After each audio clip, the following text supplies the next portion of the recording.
আলহামদুলিল্লাহ,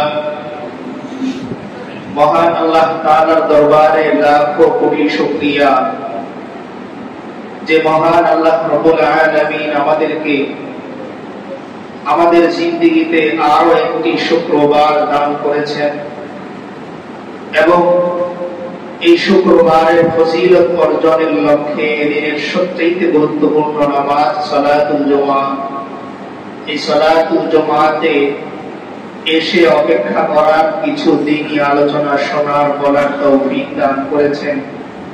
সেই মহান মালিকের দরবারে আমরা সকলেই দিল থেকে শুকরিয়া দান বলি আলহামদুলিল্লাহ। আল্লাহ তাআলা পৃথিবীতে যত জায়গা সৃষ্টি করেছেন, যত মসজিদ সৃষ্টি করেছেন, এর মাঝে সবচেয়ে প্রিয় জায়গা, উত্তম জায়গা, নির্বাচিত জায়গা হচ্ছে তার কাছে মসজিদ।